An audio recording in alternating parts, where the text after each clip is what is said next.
Sorry I was so long, love. What have you been doing? The pub closes at 2. Yeah, but I was gone 3 by the time we'd cleared up.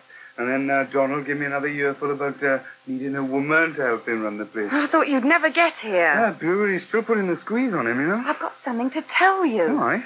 Sit down. You may need to when you're here. Oh, what is all this? You know how we've been worrying about our new landlords? Oh, yeah. Whether they try and put the rent up. They will. Look how they've bled the Nash. And whether we could stand it here with Mike and Claire gone. What, being harassed by some latter-day Rachman? Listen! While you were out, I had a visit from him. From the new owner? Yes. Well, in person? Or did he send his minder? No, he came himself. First he went up to see the Nashes, then he came down here. You'll never guess who it is. Well, someone we know? It was George. Who? George. George? Yes, I nearly died when he told me. Oh, no, you don't. Is that all you can say? So that's where he was off to. He was in the pub this morning knocking back the brandies, large ones and all. Yeah, I knew he was up to something. But you haven't heard the best part yet. He says we can have the basement rent-free for as long as we like. Just think what that means, Cliff.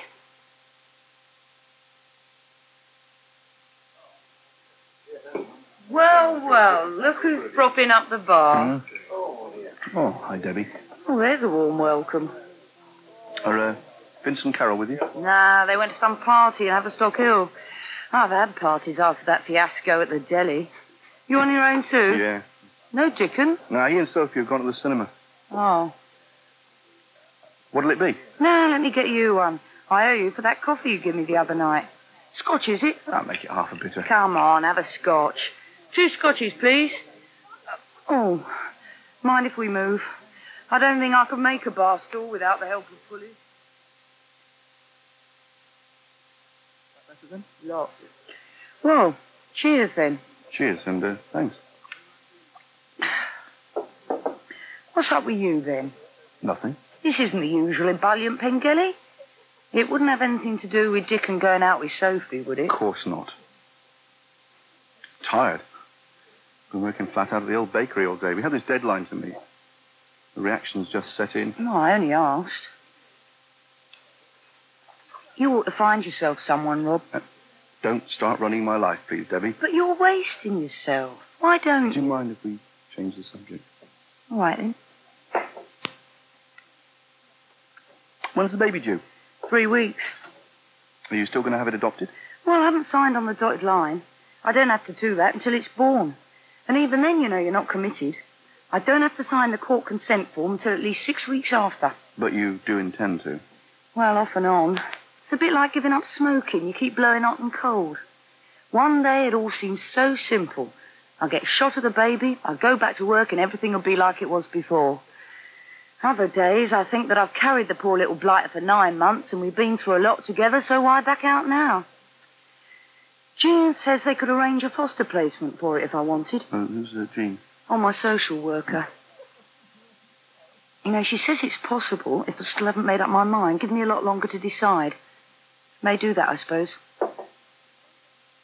I don't think you should. What? Dither about.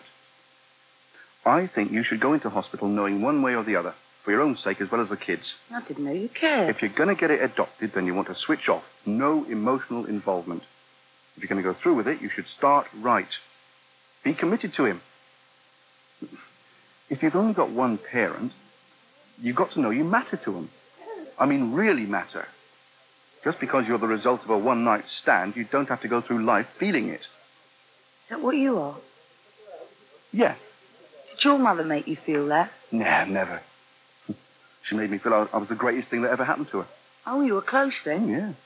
She wasn't the possessive type. She was always fishing up suitable girls. Her greatest ambition was to see me married with kids.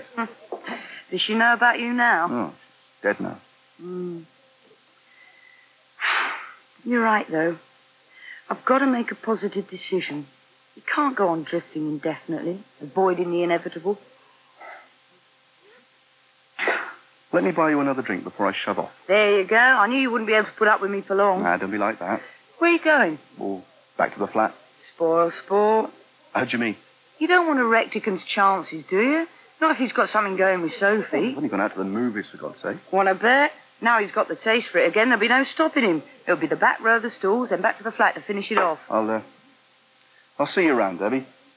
Hopefully not too often. Here, what about my drink?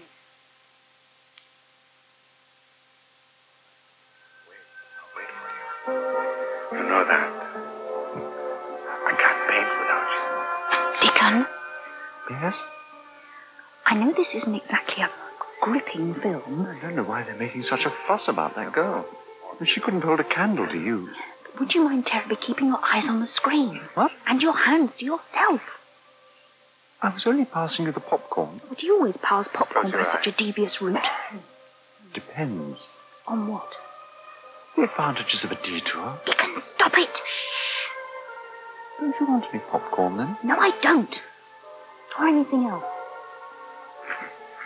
Can't I put my arm around you? It's not what your arm's doing that bothers me. It's your fingers. You feel so good. I mean it, Dickon. If that's what you want, go and find someone else. Shh yourself. Shh. Oh. I think I've dropped the popcorn. Trust you to put a damper on it, Cliff. Well, I'm sorry, but the more I think about it, the less I like it. We are given a rent-free flat, and you don't like Well, it. it's not that straightforward, is it?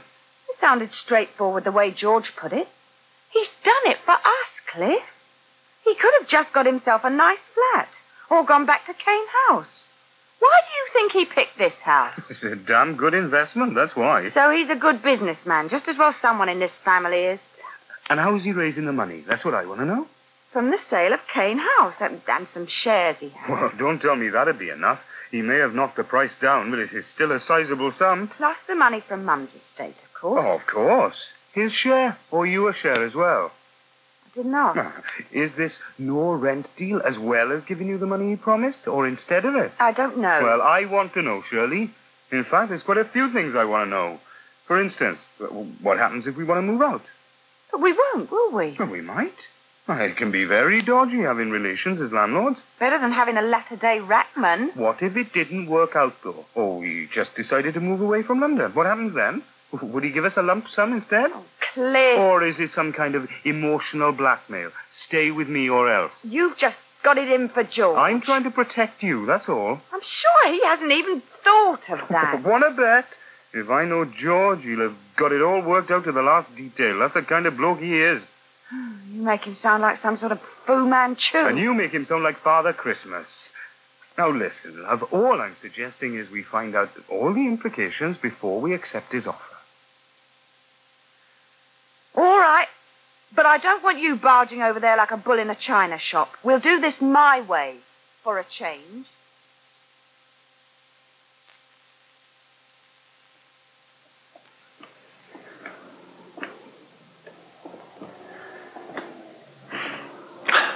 I'm sorry, Sophie. Forget it. Stop giving me the cold shoulder, then. Why go on about it? If it's going to create this kind of atmosphere... I got the wrong idea, that's all. When you asked me to go to the cinema with you, I assumed that's what you meant. Well, I did. But I thought you'd invited me as a friend, not as a potential... thing. Oh, for Pete's sake. Anyone would think I tried to... Oh. Sophie, I'm sorry. I am a fool. That's my trouble. I haven't wanted to know about sex since that night. I just didn't think. Oh, you only did what most men do, which is why I avoid them. Only I didn't think of you in that light. I've been, in retirement, as it were. What? I went to this party last week and came out of it with a vengeance. Now you've been bitten by the bug. Well, I wouldn't mind repeating the experience. Only this time I wanted it to be with someone I really liked. You. Oh, Dickon. But I knew you hadn't got a regular boyfriend at the moment, so I thought I'd make an approach. And I behave like a nervous virgin. I forgot about what happened to you. Did you really, Dickon? Yes. You sure it wasn't because of what happened that you thought I'd be easy? What are you saying? It's what I imagine people thinking. The girl who didn't struggle enough. Oh, Sophie. That never occurred to me. You mustn't feel like that. I can't help it.